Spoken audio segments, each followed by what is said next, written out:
Okay ji, welcome back to the process of protein synthesis or the concept of central dogma जो हमने gene expression का process शुरू किया है. Today we are going to talk about a method in eukaryotic cells which is post transcriptional modification of messenger RNA. मेरी बात याद रखें, this process occurs in eukaryotic cells only. ये प्रोकैरियोटिक सेल्स में नहीं होता. What is the reason behind this? दो reasons हैं और दो ही हम इसमें मेथड करेंगे. ठीक है, प्रोसीजर जो है वो भी 2 स्टेप्स का है और 2 रीजंस भी है कि क्यों ये प्रोकैरियोटिक में नहीं होता. पहली बात आप ये सीख लें that what does it mean post transcriptional modification. Post transcriptional यानी आफ्टर ट्रांसक्रिप्शन. हमने पढ़ा था कि ट्रांसक्रिप्शन में डीएनए जो है उससे हम एक कॉपी बना लेते हैं मैसेंजर आरएनए की, बट वो कॉपी जो है वो आपके पास आरएनए प्राइमरी आरएनए होता है, प्राइमरी मैसेंजर आरएनए होता है जब आप इसको बनाते हैं. Now you have to convert it into a mature RNA, mature messenger RNA. मैं ऐसे भी कह सकता हूं that this RNA is non functional in eukaryotes and this RNA is functional RNA. ठीक है, अब गौर से मेरी बात सुनें. इस प्रोसेस में हमने करना क्या है, इमेच्योर आरएनए को मैच्योर आरएनए में कन्वर्ट करना है. ठीक है, अच्छा जी, गौर से देखें. मैं पहले दोनों को कंपेयर करूं कि प्रोकैरियोट और यूकैरियोट में इसकी डिफरेंस क्या है और प्रोकैरियोट में ये क्यों नहीं होता और यूकैरियोट में क्यों होता है. गौर से देखिए, प्रोकैरियोटिक सेल और ये है यूकैरियोटिक सेल. 2 सेल्स है हमारे पास. बिल्कुल गौर से देखिए, यहां आपके पास प्रोड्यूस हुआ है डीएनए से एक copy and that copy is messenger RNA. यहां भी डीएनए से एक कॉपी प्रोड्यूस हुई है that is messenger RNA. This process is called transcription. और ऑलरेडी ट्रांसक्रिप्शन ऑफ प्रोकैरियोट और यूकैरियोटिक में जो डिफरेंसेस है वो मैं लेक्चर के दरमियान में आपको क्लियर करा चुका हूं. अब याद रखें, ये मैसेंजर आरएनए यहां प्रोड्यूस होता है न्यूक्लियस के अंदर. ये मैसेंजर आरएनए प्रोड्यूस होता है यहां न्यूक्लियस के अंदर. तो ये न्यूक्लियर मेम्ब्रेन है इसके इर्द गिर्द. इस केस में प्रोकैरियोट के केस में नो न्यूक्लियर मेम्ब्रेन, इसमें न्यूक्लियर मेम्ब्रेन नहीं है. अब इस मैसेंजर आरएनए ने ट्रांसलेट कहां पे होना है, यहां इस यूकैरियोटिक साइटोप्लाज्म में आपको मिलेगा राइबोसोम.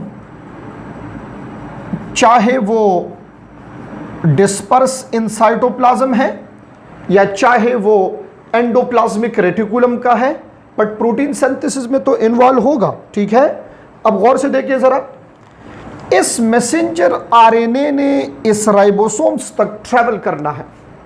दूसरी बात जरा सीख ले. दूसरी बात, इस साइट पे जो प्रोकैरियोट है जहां पे मैसेंजर आरएनए प्रोड्यूस हुआ है वहीं पे इसका राइबोसोम भी मौजूद है. तो there is no need of travelling.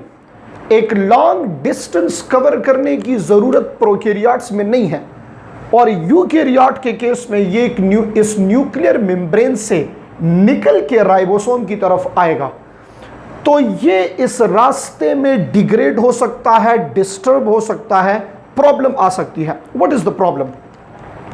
अब इसमें तो हमने सीख लिया है कि ये पोस्ट ट्रांसक्रिप्शनल मॉडिफिकेशन क्यों नहीं होता. तो रीजन इज दैट के एब्सेंस ऑफ न्यूक्लियर मेम्ब्रेन. कोई भी न्यूक्लियर मेम्ब्रेन इसमें नहीं है. दूसरी बात भी सीख लें. दूसरा, जो आपके पास प्रोकैरियोट है इसमें नो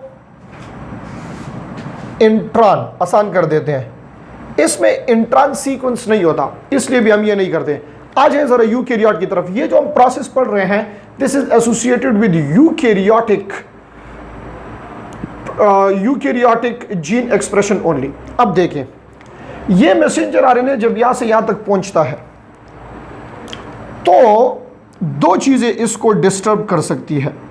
एक एंजाइम है फॉस्फेटेज एंड दूसरा एंजाइम है न्यूक्लियस। ये दो एंजाइम्स इस मैसेंजर आरएनए को यहां डिग्रेड कर सकती है।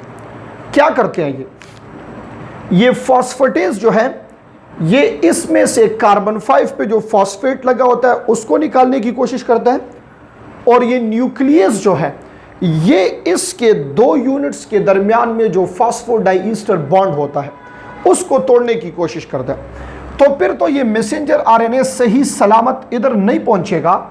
जब नहीं पहुंचेगा तो प्रोटीन नहीं बनेगा, या अगर बनेगा तो डिस्टर्ब होगा, नॉर्मल प्रोटीन नहीं होगा।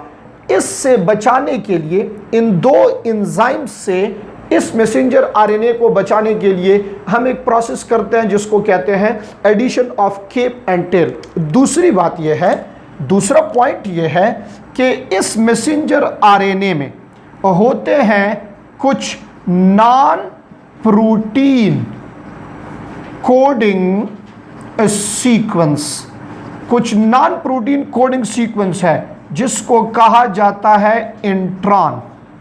एक्सान जो है वो प्रोटीनिशियस होता है, इंट्रॉन नॉन प्रोटीनिशियस सीक्वेंस होता है, या नॉन फंक्शनल सीक्वेंस भी आप इसको कह सकते हैं। तो ये दो बातें हैं, एंजाइम से इसको बचाना है और ये नॉन फंक्शनल सीक्वेंस को रिमूव करना है हमने, तब जाके ये messenger primary messenger RNA convert होगा मैच्योर मैसेंजर आरएनए में। Now look at the steps involve in post transcriptional modification of messenger RNA. First जो स्टेप इसमें इन्वॉल्व है वो है हमारे पास addition of cap and tail. Addition of cap and tail. अब गौर से देखिए, ये मैसेंजर आरएनए प्रोड्यूस हुआ है, तो यहाँ पे हम इस मैसेंजर आरएनए को ड्रा कर लेते हैं। ये हमारे पास एक मैसेंजर आरएनए है। अब इस मैसेंजर आरएनए ने ट्रांसलेट होना है साइटोप्लाज्म में, बट इस मैसेंजर आरएनए में जगह जगह पे ये जो ब्लैक में ड्रा कर रहा हूं, आप समझ जाएं कि ये इंट्रॉन सीक्वेंस है, नॉन फंक्शनल सीक्वेंस है ये, ठीक है। ये इसमें इंट्रॉन सीक्वेंसेस है, यानी इस मैसेंजर आरएनए का ये रीजन फंक्शनल है, ये नॉन फंक्शनल, ये फिर फंक्शनल है, ये नॉन फंक्शनल। क्या मतलब है functional non functional? This is exon region जो कि एक्सप्रेस होगा प्रोटीन के लिए, पॉलीपेप्टाइड बनेगा इसके ऑर्डर से, इसकी ट्रांसलेशन से। और ये जो सीक्वेंस है ये ब्लैक, ये आपको क्या शो कर रहा है? ये नॉन प्रोटीन कोडिंग सीक्वेंस या नॉन फंक्शनल सीक्वेंस जो है इसको शो कर रहा है। क्लियर हो रही है बात? ये आपके पास इसमें एक्सान और इंट्रॉन दोनों मौजूद है। अब देखें, इसके इर्द गिर्द यहां दो चीजें मौजूद हैं। एक है इधर फॉस्फेटेज और दूसरा है इधर न्यूक्लियस। ये फॉस्फेटेज क्या करेगा? इसमें जो न्यूक्लियोटाइड्स है ना, उस न्यूक्लियोटाइड्स में कार्बन 5 पे फॉस्फेट लगा होगा ना, तो ये उसको रिमूव करने की कोशिश करेगा। और इधर इसके यूनिट्स के दरमियान में फॉस्फोडाइईस्टर बॉन्ड होगा, तो ये न्यूक्लियस क्या करता है? ये उसकी ब्रेकडाउन करने की कोशिश करता है। अब हमने addition of cap and tail ये कैसे करनी है, गौर से देखें। द वेरी फर्स्ट थिंग, आप यहां एक मॉलिक्यूल ऐड करते हैं। एक मॉलिक्यूल यहां ऐड होता है जिसको कहा जाता है 7-methyl GTP, ठीक है। 7-methyl GTP को हम यहां पे ऐड करते हैं। अच्छा, ये 7-methyl GTP जो हमारे पास है ये क्या करता है यहां पे? This protect the messenger RNA. और साथ में आपने यहां, ये तो केप ऐड हो गया है, एक साइड पे तो केप ऐड हो गया है, दूसरे साइड पे आपने एक और मॉलिक्यूल ऐड करना है जिसको कहा जाता है poly adenine tail. Poly adenine tail इसको कहा जाता है। इसमें 330 to 500 इसमें न्यूक्लियोटाइड होते हैं, एडेनिन कंटेनिंग न्यूक्लियोटाइड। अब बहुत सिंपल है, आप समझ लें इसको कि ये मैसेंजर आरएनए एक काफिला जा रहा है। वो पुराने ज़माने में होता था ना, एक काफिला होता था जो एक जगह, एक शहर से दूसरी जगह जाते थे या एक मुल्क से दूसरे मुल्क, तो वो पैदल जाया करते थे। तो कभी कभार रास्ते में उनके ऊपर डाकू आ जाते थे और उनका वो सामान वगैरह लूटते थे या उनको मार देते थे। तो अब देखिए मेरी तरफ, ये जो मैसेंजर आरएनए का काफिला जा रहा है, ये फॉस्फेटेज और न्यूक्लियेज डाकू है, ये इस पे अटैक कर रहे हैं। फॉस्फेटेज इसका फॉस्फेट, इसका माल चुराना चाहता है और न्यूक्लियस इस काफिले को आपस में अलग करना चाहता है, मारना चाहता है इनको, ठीक है। तो आपने क्या करना है, इस काफिले के आगे और पीछे सिक्योरिटी गार्ड्स लगा लें। ये एक पहलवान है 7 मिथाइल GTP, ठीक है, और ये पहलवान जो है ये आगे इसको, इस काफिले से आगे जा रहा है, प्रोटेक्ट कर रहा है इसको। और ये जो पीछे इसके एक और सिक्योरिटी गार्ड है जिन्होंने एक तरह के कपड़े पहने हुए हैं, पॉली एडेनिन है ये, पॉली एडेनिन टेल। तो this is addition of cap and tail, और ये addition of cap and tail हम क्यों करते हैं, for protection of immature RNA, for protection of immature RNA from phosphatase and nuclease, इन दोनों से इसको प्रोटेक्ट करने के लिए। ये तो एक प्रोसेस हो गया। द सेकंड प्रोसेस, अब ये जब 8 भी हो गया तो अब इसमें नॉन फंक्शनल सीक्वेंस है, तो जब प्रोटीन बनेगा तो उसमें नॉन प्रोटीन पार्ट्स आ जाएंगे। तो इसलिए हम क्या करते हैं, the next step is called RNA splicing.